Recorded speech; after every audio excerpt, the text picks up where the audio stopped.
मैं हूं मोइज़ जाफरी और मैं हूं हैदर वहीद और आप देख रहे हैं एजेंडा 360।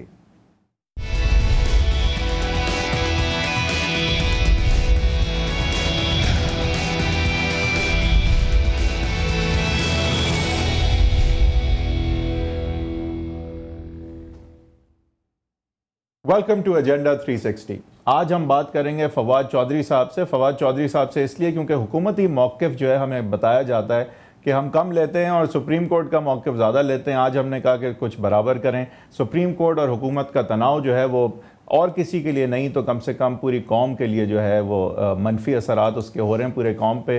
कॉन्स्टिट्यूशनल एक क्राइसिस की तरफ हम बढ़ रहे हैं, इंस्टीट्यूशनल कॉन्फ्रंटेशन की तरफ हम बढ़ रहे हैं और इसमें कोई जीतना हारना किसी ने नहीं है। हारना अगर है किसी ने तो वो अवाम ने, मुल्क ने, पाकिस्तान के निज़ाम ने।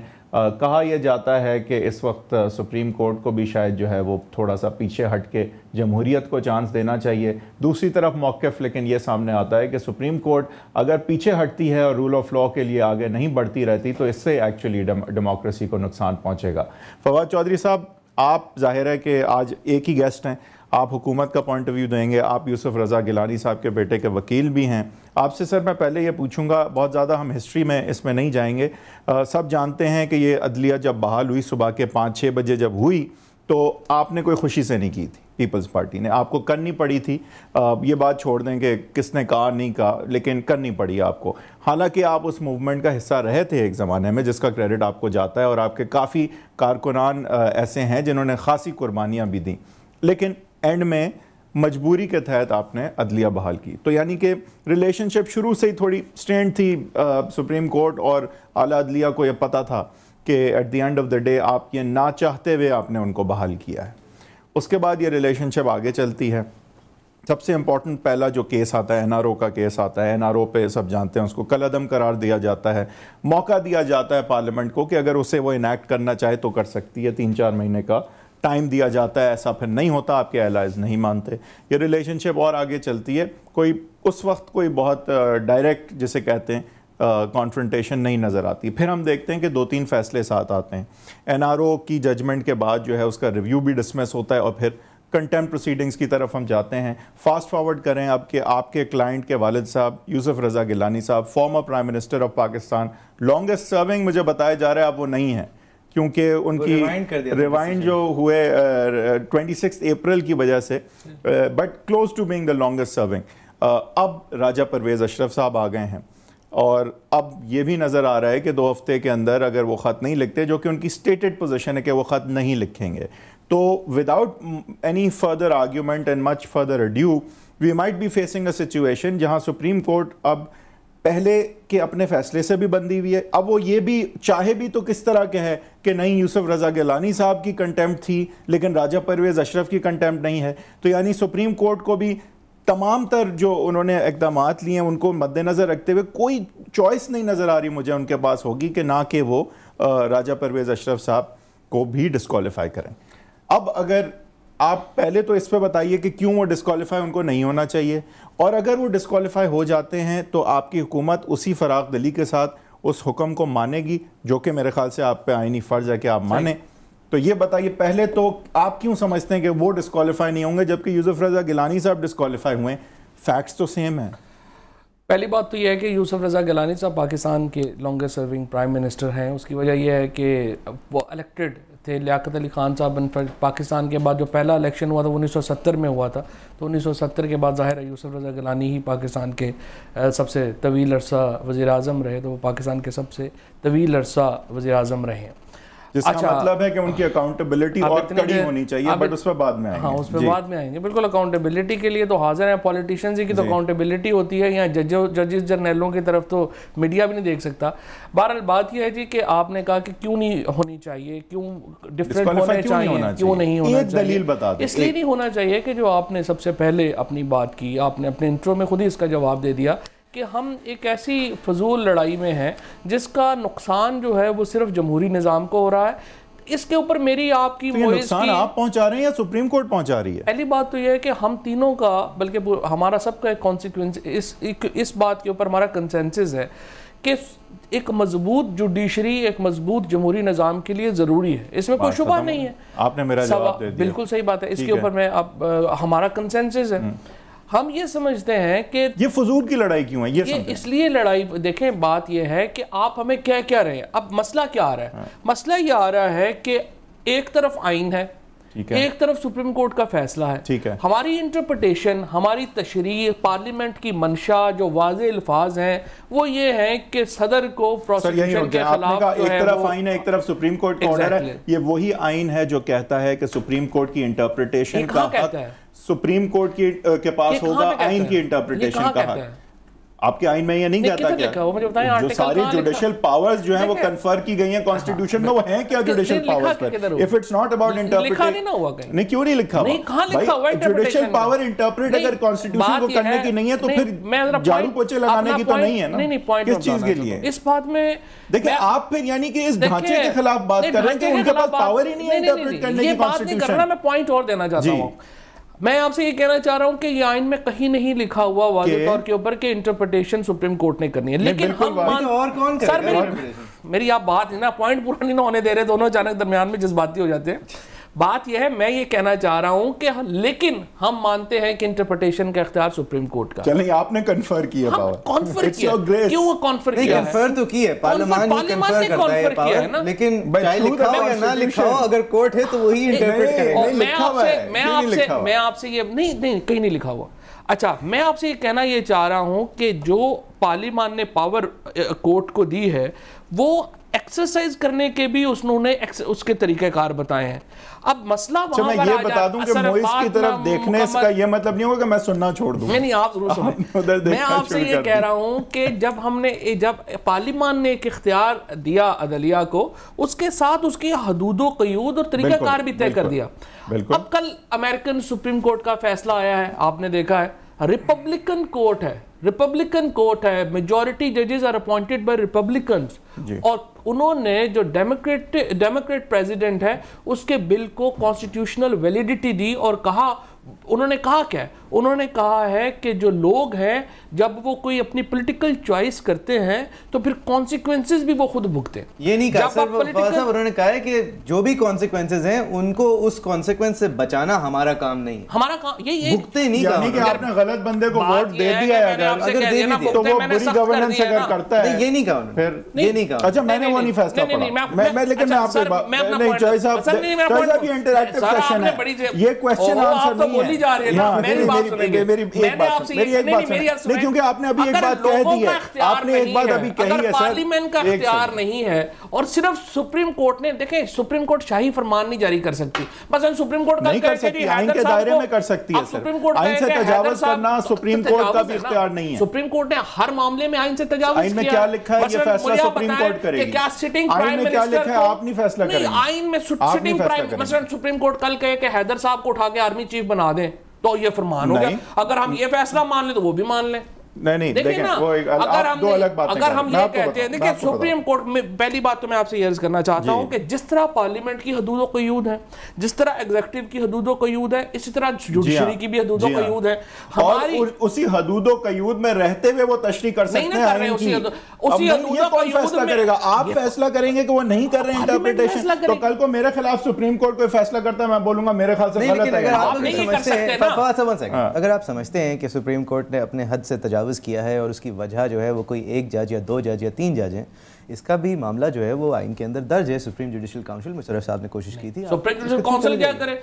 सुप्रीम जुडिशल काउंसिल का इदारा तो नाकाम हो गया। नहीं नाकाम, बात ये है, लेकिन डी जोरे एग्जिस्ट करता है। लेकिन अभी क्या हुआ? 18वीं आईनी तरमीम के बाद क्या हुआ? मैं समझता हूं कोई जो खामी है 18वीं आईनी तरमीम में, बात ये हो गई है, फोरम पे आके कहते हैं कि हम लोग सिर्फ पॉलिटिशियंस की तनकीद करते हैं, फिर पेमरा जो कि आपका अपना इदारा है वो हम लोगों को वाज़ेह अहकामात जारी करता है कि आप सिर्फ पॉलिटिशियंस की ही तनकीद कीजिएगा, क्योंकि फौज और जो है ना वो बेचारे को पीएन की तरह खड़ा किया हुआ था, आपने देखा ही होगा वो कॉन्फ्रेंस में, बुरा किया था, लेकिन ग्रेड का अफसर है, उसको इधर खड़ा किया हुआ है, बताओ ये क्या हो रहा है? यार खुदा का खौफ करे, मैं तो हैरान हूँ चीफ, उसने भी क्या बर्दाश्त किया भाई। बिल्कुल, और तबीयत भी उनकी मेरे ख्याल से उसके बाद नासाज हुई। वो तो खैर उनकी होनी चाहिए थी, जो तबीयत साफ होने के बाद नासाज ही होती है।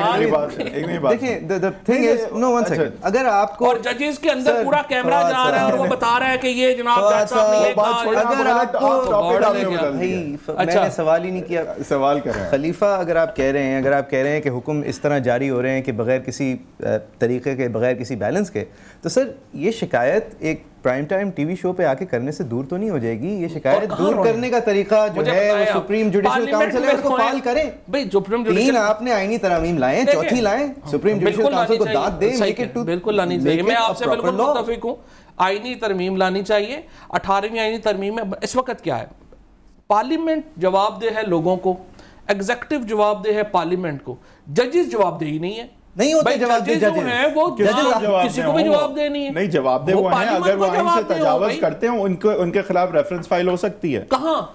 और सुनना किसने है? प्रेसिडेंट फाइल करेगा। किसने सुनना है? Supreme judicial council. कौन है? तो ठीक है, वो जज तो नहीं बोल तो देना कौन है, ताकि लोगों को तो पता चले किसने सुनना है। रेगुलेशन आपको अगर इस बात से प्रॉब्लम है कि पॉलिटिकल अपॉइंटमेंट्स नहीं होती पाकिस्तान में जजेस की, इस बात से प्रॉब्लम है कि जजेस पॉलिटिकली बिहेव कर रहे हैं या फिर वो एक दूसरे के खिलाफ इंसाफ नहीं दे सकते, जो कि तीनों संगीन इल्ज़ामात हैं जुडिशरी के ऊपर, इस सब कुछ को आप 18वीं, 19वीं, 20वीं या फिर आने वाली 21वीं तरमीम में सॉर्ट आउट कर सकते करने चाहिए। बिल्कुल 21वीं आईनी तरमीम को लाना चाहिए, पार्लियामेंट में होना चाहिए ना। मैं आपको बताऊं, सीओडी साइन हुआ, you have the power, COD sign हुआ नवाज शरीफ साहब में और मोहतरमा बेनज़ीर भुट्टो शहीद में, और तय ये किया गया, जो आर्टिकल 10 था सीओडी का, वो ये था कि हम मौजूदा सुप्रीम कोर्ट को, इस हैयत को तहलील कर दिया जाएगा और एक कॉन्स्टिट्यूशनल कोर्ट बनाई जाएगी। अब जब वो सीओडी हो, और उसमें ये भी इंपॉर्टेंट बात थी कि कोई जज जिन्होंने पीसीओ में हलफ उठाया हुआ है वो दोबारा हलफ नहीं उठा सकेंगे, चाहे वो 2000 लेकिन अनफॉर्चुनेटली यही तो प्रॉब्लम है ना, पाकिस्तान की पॉलिटिकल पार्टीज जो है वो मैच्योर बिहेव नहीं करती। यही सब कुछ नवाज शरीफ साहब के साथ सजाद अली शाह ने किया था, लेकिन वो उसके ऊपर उस वक्त तो उन्होंने 10,000 आदमी लेके सुप्रीम कोर्ट में चढ़ दौड़े थे। 10,000 ज्यादा होते हैं, इतने नहीं थे, चले 5,000 से ही, लेकिन बात यह है कि उन्होंने उस वक्त जो है वो ये किया था कि कर दिया। लेकिन जब बात आती है कि पॉलिटिकल पार्टीज को मैच्योरली बिहेव करना चाहिए, पीपल्स पार्टी ने तो देखिए अपनी मुद्दत पूरी कर ली है, अब तो हमने इलेक्शंस की तरफ जाना है। ये पता चलता है वैसे कि आपने अपनी मुद्दत पूरी कर ली है। गिलानी साहब को वो लोग हटाते हैं कोई साल 1.5 साल बाद, तो राजा परवेज अशरफ साहब को आप प्राइम मिनिस्टर बनाते हैं, मतलब मुद्दत पूरी होने के लिए। परवेज अशरफ साहब क्या क्वालिफाइड नहीं है? बहुत क्वालिफाइड है, 63,000 वोट लेके आए हैं। ये वो है जो अमेरिकन कोर्ट की जजमेंट जो मैंने नहीं पढ़ी है, मेरे ख्याल से वो यही कह रही है कि अगर राजा साहब को ये आईनी तौर पे अपॉइंट कर दें तो उसके कॉन्सिक्वेंसेस हम नहीं बता सकते। बात ये नहीं, आप दोनों इस वक्त ये कहना चाह रहे हैं, आप दोनों ये कह रहे हैं कि हम दोनों कुछ नहीं कह रहे, मैं नहीं कह रहा वो अपॉइंट आप करना, मैंने भी नहीं कहा, वन सेकंड, मैं कह रहा हूं इलेक्ट किया, आपने इलेक्ट किया, अपॉइंट नहीं किया इन्होंने। लिसन प्लीज, मैं ये कह रहा हूँ, इनको जो आपने इलेक्ट करवाया किया, आपकी स्टीयरिंग कमेटी, आपकी internal committee without due process of CEC, जो जिस तरह भी हुए, अगर आप वाकई में एक अगला क्वार्टर देख रहे होते इलेक्शन से पहले, तो आप एक ऐसे कैंडिडेट को सामने लाते जिसको महज सैक्रिफिशियल लैम्ब बना के सामने नहीं पेश किया जा रहा जुडिशियल ऑल्टर पे। आप ऐसे आदमी को सामने नहीं लाते जिसका अगला इलेक्शन मुश्किल लग रहा है क्योंकि उसने वाटर एंड पावर को हैंडल करते हुए उसके वो कहना ये चाह रहे हैं कि राजा साहब ने सिर्फ 14 दिन के सूट सिलवाए हुए हैं, वो कह रहे हैं सिर्फ 14 दिन के सूट सिलवा के वो आए हैं। ये तो अभी देखना पड़ेगा कि उन्होंने 14 दिन के सूट सिलवाए हैं या नाहल करने वालों ने को 18 दिन के सूट सिलवाए हैं, ये तो देखना। देखिए अब आप एक सेकंड, एक मिनट बात सुन। अच्छा, अभी हम आ गए उस मोड़ पे कि आपने आईनी तरमीम ला के किस तरह हर सूबे में सुप्रीम कोर्ट बना देना है, जो कर देना है, चाहिए, इसमें कोई हर्ज नहीं है। बट आपकी नियत शायद ये है कि डाइल्यूट की जाए power chief justice supreme court की, ठीक है, लेकिन आपकी नियत डाइल्यूट करने की क्यों है वो बात की बात है, वो मैं नहीं जज कर सकता, मैं नहीं आपके दिलों के अंदर जान सकता। लेकिन मैं एक चीज जरूर जानता हूं कि देखें, आपकी जो पूरी बहस है वो है ये कि हम आइन की सुनेंगे, सुप्रीम कोर्ट की नहीं सुनेंगे, एंड आई एम अस्यूमिंग कि आपकी वजह ये होगी क्योंकि आइन की पैदावार है सुप्रीम कोर्ट तजावुज नहीं कर सकती आइन से। पार्लियामेंट आइन की पैदावार नहीं है। नहीं, पार्लियामेंट भी आइन की पैदावार है, पार्लियामेंट बनाती जरूर है आइन को, लेकिन आइन के हुदूद में रहना उसका फर्ज होता है और वो खुद ये तय करती है बात आइन में। अच्छा, वो बात अभी नहीं कर रहा, मैं एक और बात कर रहा हूं। आपका ये कहना कि आइन कहता है कि 248 में इम्यूनिटी है, इसलिए हम ख़त नहीं लिखेंगे, चाहे सुप्रीम कोर्ट ये ऑर्डर करे। सुप्रीम कोर्ट जब कोई भी ऑर्डर करता है तो वो सारी शिकें मद्देनज़र रखते हुए करता है, और अगर कोई वो शिक भूल गया हो या गलत इंटरप्रेट की हो तो आप वो रिव्यू में पॉइंट ले सकते तो आपने नहीं लिया। बहरहाल अब आपका ये कहना कि आइन कहता है ये और सुप्रीम कोर्ट कहती है कुछ और, दैट डजंट ऐड अप। हर बंदा जिसके खिलाफ ऑर्डर आएगा फिर वो यही कहेगा कि मेरे ख्याल से आइन ये नहीं कहता जो सुप्रीम कोर्ट कह रही है। ये यूं सिस्टम नहीं चल सकते। हर आदमी ये नहीं कह सकता। हाँ। इसलिए अच्छा आप कह सकते हैं क्योंकि कानून यकसा नहीं है सबके लिए, क्योंकि आप हुकूमत हैं, एक आम बंदा हुकूमत नहीं है। पॉइंट सुन लेना, इसलिए कि जो पार्लियामान के लिए जो अहकामात हैं और जो बात है वो डिफरेंट डील होगी, और जो सिटीजन्स के लिए बात है वो डिफरेंट डील होगी। क्योंकि यहाँ पर मामला पार्लियामान का है, मजलिस शूरा का है और मजलिस शूरा के इख्तियारात का है। अगर आप उसके ऊपर कदगन लगाते हैं तो आप 18 करोड़ लोगों के हक के ऊपर कदगन लगा रहे हैं। नहीं लगा रहे आपने जो तय की है बात। 1 सेकंड अगर थोड़ा रिवाइंड कर दें कि जब लाहौर हाई कोर्ट कहता है कि 40 रुपए की आप चीनी रखेंगे तो ये किसके ऊपर कदगन लग रही होती है और ये कौन सी पावर की तजावजात? देखें वो एक सीरीज ऑफ जजमेंट्स इस तरह से थी कि जो राइट ऑफ लाइफ एक आईनी हुकूक है, एक फंडामेंटल राइट है, उसको उन्होंने ब्रॉडन करके प्रिंसिपली सभी कुछ करते प्रिंसिपल ठीक है, वो मेरे भी उसमें जूरिस्प्रूडेंशियली मुझे बताइए, लेकिन मैं आपको बता रहा हूं कि जिंदगी की क्वालिटी को बेहतर करने के लिए हम समझते हैं कि चीनी की कीमत 40 नहीं, चीनी सुन लेना क्यों नहीं सुने ना, वो पहले बात सुन ले, मुझे समझाने तो दें। देखें उनका मकसद ये था कहने का कि हुकूमत पे ये फर्ज है, लाजिम है, कॉन्स्टिट्यूशनल राइट की रिस्पेक्ट करते हुए वो एक minimum standard of living assure करे सिटीजंस ऑफ पाकिस्तान को। और अगर चीनी एक हद से ज्यादा बढ़ती है तो चीनी से डिप्राइव होगी, एक बेसिक नेसेसिटी से वो डिप्राइव होंगे, और अब जब डिप्राइव होंगे तो वो राइट टू लाइफ उन्हें नहीं मिल रहा होगा।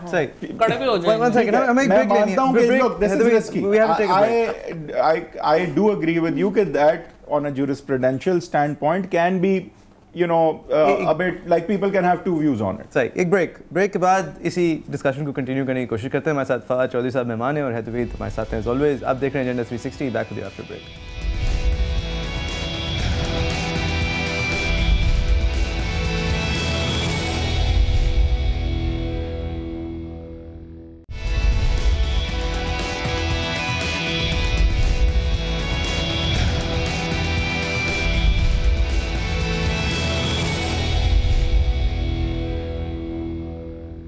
Welcome back. आप देख रहे हैं एजेंडा 360 और हमारे साथ क्योंकि आज दो प्रैक्टिसिंग वकील हैं, एक हैदरवीद मेरे को होस्ट प्रैक्टिसिंग वकील और एक फवाद चौधरी साहब प्रैक्टिसिंग वकील, मोर पॉलिटिक्स देन वकालत, लेकिन फिर भी it runs in the blood as I have seen and heard.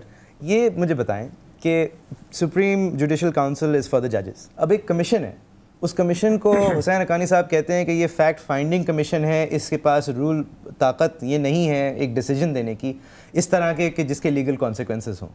और ये कमीशन, मेमो कमीशन, एक बहुत ही डॉजी से आदमी की जो कि डांस वीडियोस बनाता है, जो कि उसका हक है, लेकिन वो फिर संजीदा सियासत के बारे में अगर तबसरा करे तो मैं उसको उसी तरह देखूंगा, मंसूर इजाज़। उसके ब्लैकबेरी के एक मैसेजेस की ट्रांसक्रिप्ट जो कि प्रूव नहीं हो सकी, हो गई, रिम ने अपने आप को अलग कर दिया उससे, उसके बारे में ये कमीशन फरमाती है कि हम 100% इस बात पर मुत्तफ़िक़ हैं कि हुसैन हक्कानी साहब जो हैं उन्होंने ये मेमो लिखा था। और उसके बरक्स एक एबटाबाद कमीशन है जहाँ पे एक उसामा बिन लादेन है, वो एक घर में 5 साल से रह रहा है, 13 बच्चे उसके साथ हैं, बहुत सारी मुर्गियाँ हैं, बहुत सारे बकरे हैं, 3 बेगमात हैं 3 फ्लोर्स पे। उसके बारे में अभी तक ये बात 100% क्या 1% भी ये नहीं हो सका कि गलती किसकी है। तो अगर मेरे जैसा एक आम शहरी ये चाहे कि इन दोनों कमीशंस के ऊपर तनकीद नहीं बल्कि इनके कैरेक्टर और इनके अंदर जो मिनट्स हैं उनको, क्योंकि ये फैक्ट फाइंडिंग है और मेरा हक है ये फैक्ट्स मालूम करना, तो इसका कोई तरीका है कि मैं किसी को अप्रोच करूँ? वो तो दोनों कमीशंस जो हैं उनकी, मेमो कमीशन की तो ओपन उन्होंने कर दी, दूसरा कमीशन ने तो अभी मुकम्मल ही नहीं की हैं सिफारिशात, वो तो पता नहीं क्या कर रहे हैं, वो तो तमाम सहाफ़ियों को भी बुला रहे हैं और वो बंदा नहीं उसामा बिन लादेन के ऊपर कोई किताब लिखना चाह रहे हैं, क्या करना चाह रहे हैं। लेकिन असल इशू ये है कि वो तो मेरा ख्याल है कि ये कोई हम कर रहे हैं इशू, बात तो ये करनी थी कि उसामा बिन लादेन यहाँ पे कैसे आया हुआ है, वो तो आया रहा, पता किसी को कैसे नहीं था। लेकिन दोनों मामलात का ताल्लुक है हमारी नेशनल सिक्योरिटी से, नेशनल सिक्योरिटी के मामला से। दोनों मामलात का ताल्लुक नेशनल सिक्योरिटी से। एक एम्बेसडर जिसको कोई रियल पावर के बगैर वो नॉन ऑफिशियल डॉक्यूमेंट अगर भेज रहा है उसका मामला है हमारी नेशनल सिक्योरिटी से थोड़ा दूर दूर। और एक दुनिया का सबसे बड़ा दहशतगर्द अगर हमारे कंटोनमेंट एरिया में बैठा हुआ है विद वाइफ एंड चिल्ड्रन और फुटबॉल आती है तो उसके पैसे दे देता है मोहल्ले के बच्चों को, हमारी पूरी आर्मी और दुनिया की फौजें हंट कर रही हैं, सब ढूंढ रहे हैं, और वो काकुल के साथ बैठा हुआ है, काकुल के साथ बैठा हुआ है वो मुझे पता करना है। ये तो इतना सीरियस मसला था कि इसके ऊपर स्काईस्क्रेपर बना के बैठा हुआ है जहाँ छोटे छोटे घर हैं सारों के। मैं आपसे यार मतलब इतना बड़ा घर बना के बैठा हुआ है वो, आपको कोई लगा ही नहीं कि कोई मशकूक वहां पे चीज हो रही है, एक दर्जी ने जाके पकड़ लिया उसको।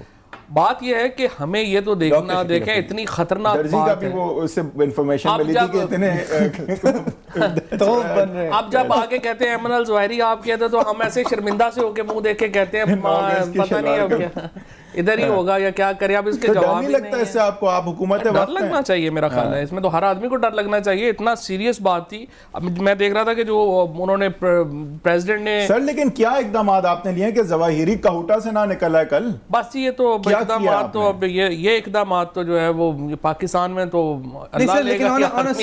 यार आपने सुप्रीम कोर्ट के कमिश्नरों की आप तनकीद कर रहे हैं, खुद आपने क्या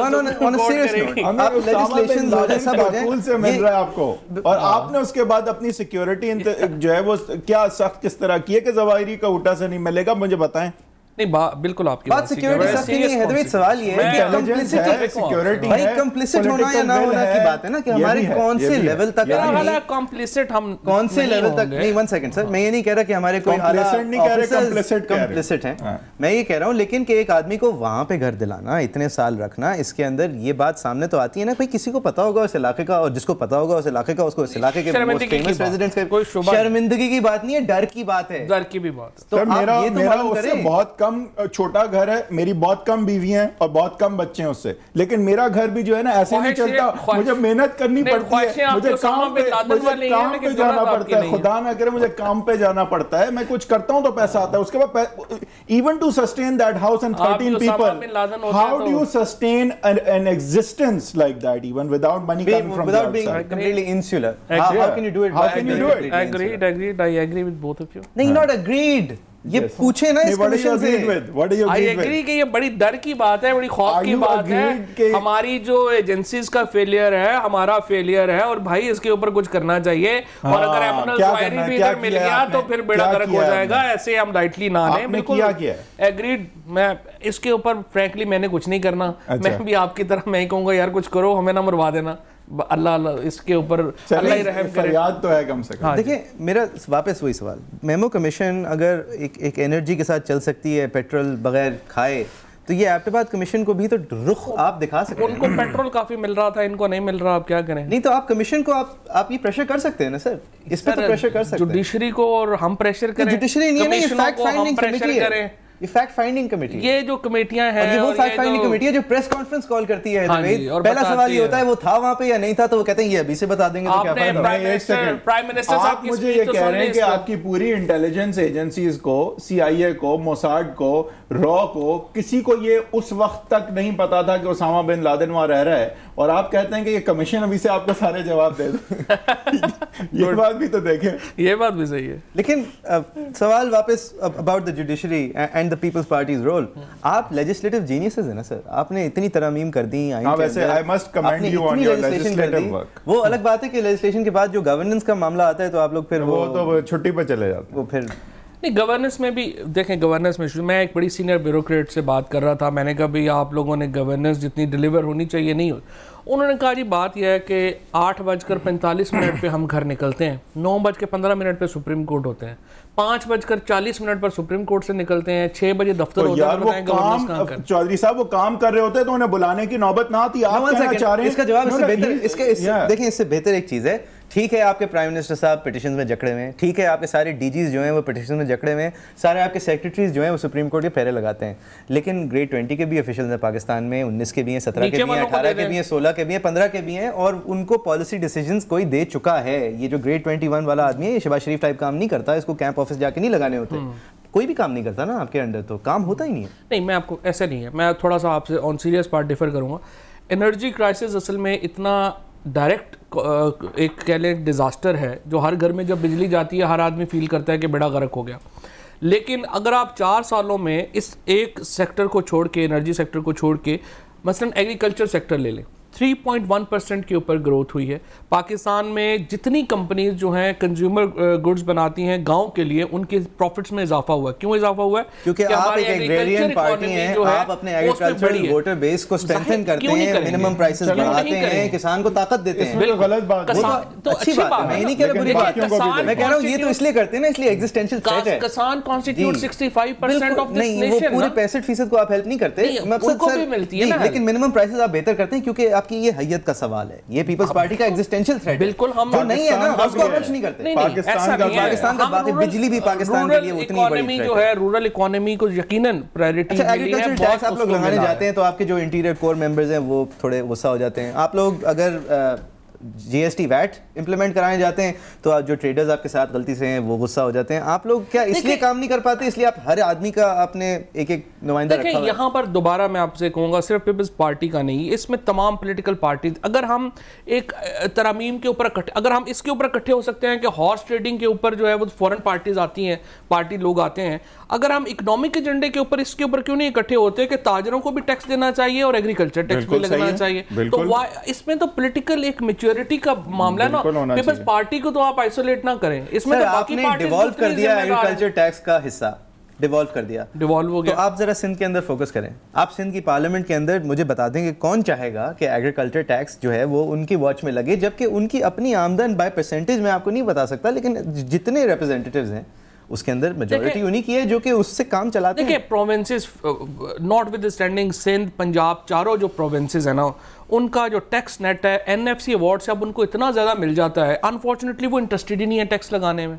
702 अरब रुपया इस साल पंजाब को ट्रांसफर हुआ है। अब वो कॉन्फ्लिक्ट ऑफ इंटरेस्ट की बात कर रहे हैं कि अपने ऊपर तो नहीं टैक्स लगा, अपने इंटरेस्ट के ऊपर कोई लगाना ही नहीं चाहता। मैं आपको बताऊंगा जो चीफ मिनिस्टर्स हैं, आई बेट यू, जो अर्बन पार्टीज हैं वो तो लगाना चाहती हैं, वो ताजरों पे नहीं लगाना चाहते, वो जीएसटी पे। देखिए ना, लेकिन डेमोक्रेटिक प्रोसेस का हुस्न ये होगा कि आप ताजरों पे लगा दें, अगली जब ताजिर पार्टी आएगी तो वो आप पे लगा देगी। हम इकट्ठे क्यों नहीं बैठ जाएं, इकोनॉमिक एजेंडा के एक तय कर लेना कि ताजरों पे भी टैक्स लगना चाहिए और एग्रीकल्चर में भी लगना चाहिए, इसमें भी मुफाहमत करना है। नहीं, लेकिन रियलिस्टिकली है पॉलिसी, अगर आप एक ओवर्टली एग्रेरियन फ्रेंडली पार्टी हैं तो पॉलिसी आएगी जो आप ट्रेडर्स को टैक्स करेंगे, अगली पॉलिसी आएगी जो ट्रेडर्स को नहीं आपको टैक्स करेगी। पाकिस्तान चलेगा नहीं, लग नहीं ना सकता। मिसाल के तौर के ऊपर देखें, पॉलिटिकल पार्टीज ऐसे नहीं होती ना कि जो एक डंडे से तो रूल नहीं कर रही होती, उन्होंने तो एक कंसेंसस क्रिएट करके ही चलना होता है। डंडे से 60 करोड़ रुपए सेल्स टैक्स कलेक्ट होता है पूरे पाकिस्तान के सारे सेल्स आउटलेट से। ये तो जोक, हाँ। ये तो सिर्फ एक आपका लिबर्टी मार्केट या तारक रोड इधर से इकट्ठे हो जाने चाहिए, लेकिन बाद एम्प्रेस रोड से ब्रेक की तरफ जाने का कहा जा रहा है। लेकिन जब ब्रेक से वापस आएंगे तो फवाद चौधरी साहब से फिर मजीद जानेंगे कि अगर सुप्रीम कोर्ट अब डिस्क्वालिफिकेशन की तरफ ले जाती है राजा साहब को तो उसके बाद क्या होगा। यहाँ पे बात ज़रा थोड़ी दूसरी तरफ चली गई थी, यहाँ तक हमने बात की थी। आगे की बात करेंगे कि आने वाला साल जो है उसमें जुडिशरी के हवाले से क्या रिलेशनशिप रहेगी इस हुकूमत की, क्या आने वाला साल भी रहेगा, और फिर जाहिर है अगले इलेक्शंस एक ब्रेक के बाद।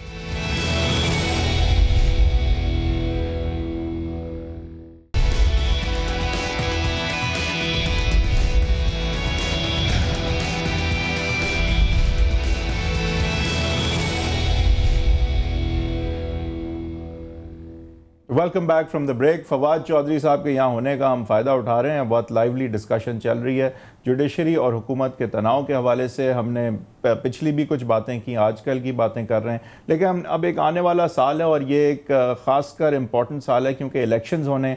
ये वो इलेक्शंस हैं कि मेरे ख़्याल से अगर सुप्रीम कोर्ट की निगरानी में अगर ये इलेक्शंस साफ शफाफ हो गए, अगर इस इलेक्शन कमीशन जो ये इलेक्शन करवाती है उस पर आवाम का एतमाद हुआ, अगर इन इलेक्शंस के साफ शफाफ होने पर आवाम का एतमाद हुआ तो पाकिस्तान एक अलग तरफ मेरे ख़्याल से निकल सकता है। कम से कम उसकी एक शुरुआत हो सकती है। जो जिस जमहूरियत की हम बात करते आए हैं, मेरे ख्याल से पहली दफ़ा ऐसा होगा कि वो वाकई सही पटरी पे फिर चलेगी, क्योंकि जमहूरियत जो है वो वैसे सिर्फ इलेक्शन का नाम नहीं है, लोगों की एम्पावरमेंट का नाम है, वोटर्स लिस्ट का दुरुस्त होने का नाम है। और ये सारा प्रोसेस जो है वो सही तरह जब हो के इलेक्टेड रिप्रेजेंटेटिव्स निकलेंगे और उस प्रोसेस पे एतमाद होगा पाकिस्तानियों का, तो मेरे ख्याल से सही तौर पे जो है वो डेमोक्रेसी परवान चढ़ेगी। तो चौधरी साहब, इसमें अगेन हमने सुना, बहुत खुशाइन बात है ये, ऑल्दो एक तनकीद इस पर होती है कि आप और नून लीग मिल के जो है मुकम्मल कर लेते हैं और फिर आवाम का कम सोचते हैं, अपनी सियासी मफाहमत का ज़्यादा सोचते हैं, लेकिन हमने बहुत बेनिफिट्स देखे हैं आपकी कोऑपरेशन के, और उसमें 20th अमेंडमेंट भी थी, 18th अमेंडमेंट है, 19th अमेंडमेंट है, बहुत सिग्निफिकेंट गेंस हैं PML नून से आपने जो कोऑर्डिनेशन की। अब अगर हम आने वाले साल पे, एक तरफ आपका जुडिशरी के साथ जो है वो ख़त के चक्कर में मसला भी चलता रहेगा, वो नज़र आ रहा है, दूसरी तरफ आपने इलेक्शन साफ शफाफ होने हैं, नून लीग से कोऑपरेट करना है, सुप्रीम कोर्ट भी अपना वॉच करेगा डेफिनेटली इस प्रोसेस को, इलेक्शन कमीशन की गैर जानिबदारी को, 20वीं आईनी तरमीम के मुताबिक केयर टेकर गवर्नमेंट बनने को, ये सारी चीज़ों पे सुप्रीम कोर्ट की भी कड़ी नज़र होगी, आई एम श्योर। तो अब मुझे ये बताइए कि एक तरफ सुप्रीम कोर्ट आप पे नज़र रख रहा है, जो कि उसे रखनी भी चाहिए, और दूसरी तरफ जो है आप उससे लड़ रहे हैं कंटेम्प्ट और बहुत गहरी नजर रख रहे हैं, तो घूर रहा है। आप लोग देखने के काबिल भी तो हैं माशाल्लाह। बिल्कुल सही बात है, अच्छी चीज को इंसान जो है वो देखता है, अच्छी चीज। बात ये है हैदर साहब की पहली बात तो ये है कि इलेक्शन कमीशन, सिंपल सा सवाल है, खत लिखना है, कभी भी लिखना है, नहीं लिखना, जब तक सदर है नहीं लिखना, नहीं लिखा जा सकता ना, बताया चलो ठीक है, अब नहीं लिखा। लेकिन राजा साहब ने नहीं कहा, बाय द वे राजा परवेज ने ये नहीं कहा मैं खत नहीं लिखने वाला, उन्होंने कहा ये फैसला मैं 12 तारीख को करूंगा। अच्छा, मेरे ख्याल से होगा ये कि वो कहेंगे मैं खत लिखने जा रहा हूँ, और फिर वो कहेंगे लाइट चलेगी, मैं नहीं लिख सकता। कुछ भी है, उन्होंने खत नहीं लिखना, ये मेरी प्रेडिक्शन है, I hope I am wrong, but उन्होंने खत नहीं लिखा। नहीं, आप बिल्कुल सही हैं, क्योंकि आप आइन के मुताबिक बात कर रहे हैं। नहीं, मैं आइन के मुताबिक नहीं बात कर रहा हूं, मैं आपकी सोच को समझते हुए बात कर रहा हूं। अगर वो कहें मैं लिख रहा हूं, फिर उनको 1 महीने बाद बुलाएं वो लिख रहा हूं, नहीं हो नहीं सकता। देखें ना, पॉलिटिकल मोरालिटी जो है, 1 लाइन लिखी है, करेक्शन के लिए भेजी हुई है, वो नहीं वो इतना लंबा नहीं है, ऐसे क्यों लिखेगा कोई नहीं ना, बात ये है, इस दफा ऐसा नहीं चलेगा। नहीं तो पिछली दफा किसी ने नहीं कहा था कि लिखूंगा, मैं कह रहा हूं कि ये जाएं, कहें लिख रहा हूं, मतलब थोड़ा सा टाइम इससे होगा अगले हफ्ते सर। अच्छा, let's say he gets disqualified, then what happens? नहीं, पहले आपने एक और बात की, पहले उसका जवाब। पहली बात तो ये है कि इलेक्शन कमीशन को ओवरव्यू नहीं कर सकता सुप्रीम कोर्ट। इलेक्शन कमीशन एक इंडिपेंडेंट कॉन्स्टिट्यूशनल ऑफिस है। आपने कहा बड़े गौर से उसको देख रहा हूं, देखेगा, ये आपने बिल्कुल सुओ मोटो, नहीं मैं समझता हूं, आप देखें सुओ मोटो एक्शन कैसे लिए जाते हैं, बाद में लिए जाएं, अगर लिए जाएं बाद में लिए जाएं, इलेक्शन कमीशन में शुड बी इंडिपेंडेंट, ये एड हॉक जज साहब जो है ये नहीं लग सकते ना उसके ऊपर, आप बनाएं कुछ, करें कुछ। देखा हुआ ये था कि 20वीं आईनी तरमीम जो है वो एक बड़ा बहुत स्टेप फॉरवर्ड था इनके दरमियान, और इंश्योर हमने कोशिश ये की कि इलेक्शन कमीशन एक इंडिपेंडेंट बने। मैं उसमें आप बिल्कुल इस बात का ज़ाती तौर पे हमायती हूँ कि सिर्फ मुस्लिम लीग नून नहीं, PTI और जमात इस्लामी जो 2 बड़ी पार्टियां हैं जो पार्लियामेंट में नहीं है, बड़ी पार्टी आपने PTI को माना है, जब से नवाज शरीफ के पीछे इमरान खान साहब पढ़े, इतनी बड़ी पार्टी PTI हो गई। इमरान खान जो है वो यकीनन नून लीग से बड़ी पार्टी बनी है, अब इसमें कोई शक नहीं। अच्छा, हाँ, मेरा ख्याल है। तो जलसे की पार्टी की बात कर रहे हैं या इलेक्शन अल्लाह करे वो लड़े, हर इलेक्शन से पहले लीग से ज्यादा सीटें इमरान खान, अल्लाह करे वो इलेक्शन लड़े, वाले हर इलेक्शन से पहले तो रुस के बैठ जाते हैं। अब इस दफा अगर लड़ लें तो मेहरबानी है उनकी।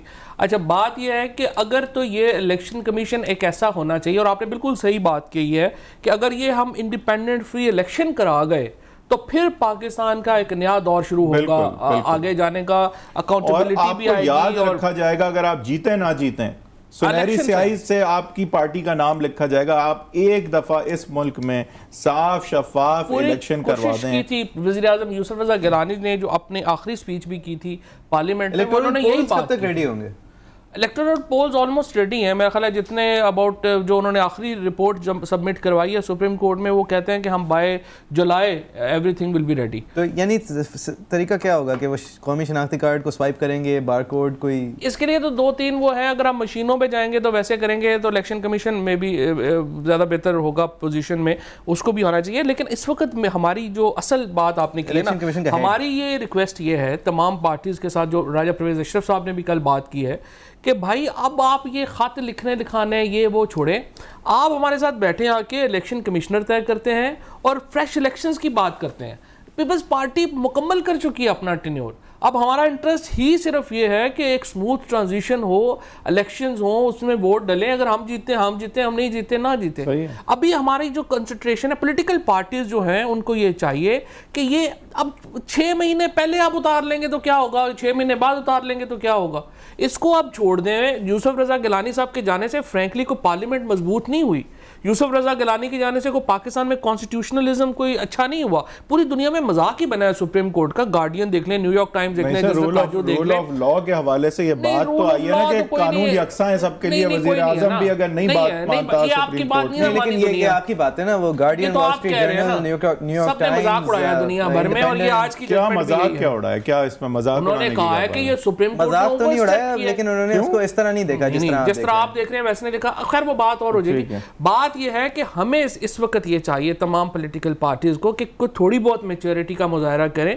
डोंट गेट इनटू कि ये हम उतार लेंगे 6 महीने पहले और जरदारी साहब को ऐवान सदर से निकालने की कोशिश, इनको छोड़ दें, ये नहीं होगा। अगर आप ये करेंगे तो फिर लड़ाई होगी ना, फिर ये सिस्टम फिर वहीं आ जाएगा जहां पे हम चले। जरदारी साहब को कौन निकालना चाह रहा है? ये जो खत लिखने के मामलात हैं, खत लिखने से निकल जाएंगे वो, लीक की बातें हैं, खत लिखने से निकल जाएंगे वो। नहीं, कोशिश तो यही है ना। सुप्रीम कोर्ट एक कमीशन को तश्कील देती है और कहती है कि अगर ये कमीशन खत लिखता है, it would be deemed to have been written by, it's unconstitutional, how can they write the letter?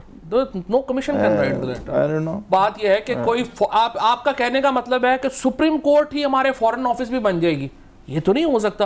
इस तरह सुप्रीम कोर्ट को फिर मैं जैसे आपको अर्ज किया, नहीं, सुप्रीम कोर्ट फॉरेन ऑफिस के ऑफिशियल्स को बुला के खत लिखवा सकती है, फिर वो वही वाला सिलसिला शुरू तो वो वज़ीर आज़म की मंजूरी के बगैर कैसे जाएगा? लिख रहे हैं prime minister's assent, cabinet assent is required for any foreign. खत से जरा हट के आप, आधा मिनट रह गया हमारे पास, आप सीरियसली आप ये मानते हैं कि आपके प्राइम मिनिस्टर साहब के पास एक संजीदा काम रह गया करने को, गवर्नेंस आप अगली दफ़ा आके इंशाल्लाह, लेकिन इस वक्त का काम ये है कि इलेक्शन कमीशन को की प्रॉपर चौधरी निसार साहब के साथ मिलने मिलाने के बाद आप उसको फैसला करें और दिखाएं। Wind up, let's have wind up, और वाइंड अप करें, अच्छा वाइंड अप करें, बजाय इसके कि गवर्नेंस वगैरह। मैं नहीं समझता कि अब ये जो मौजूदा सेटअप है ये को गवर्नेंस को बड़ा कुछ 6 महीनों में बहुत कमाल कर देगा, कुछ नहीं। गवर्नेंस से क्या करना है, लोगों को क्या फर्क? अगली बार गवर्नेंस मैंने आपको बताया कुछ सेक्टर्स हैं जिनमें बहुत अच्छी बात होती है, कहते हैं वो अगली बार नहीं, आप गवर्नेंस आपने देखे ना, ये आप अपनी बातें कर लेंगे। बात ये है आपने गवर्नेंस नाम रखा हुआ है लोड शेडिंग खेलते हैं, गवर्नेंस करने का, लोड शेडिंग का, वो नहीं है गवर्नेंस। मैंने आपको बताया एग्रीकल्चर इकोनॉमी में बहुत अच्छी बातें हुई हैं, कुछ सेक्टर्स हैं जिनमें बहुत अच्छी। Thank you very much. Chaudhary sahab बहुत शुक्रिया, thank you very much for joining us. Viewers आप देख रहे थे agenda 360, we are over time. facebook.com/agenda360 पे जाके आप इस शो पे कमेंट कर सकते हैं। Thank you very much for watching.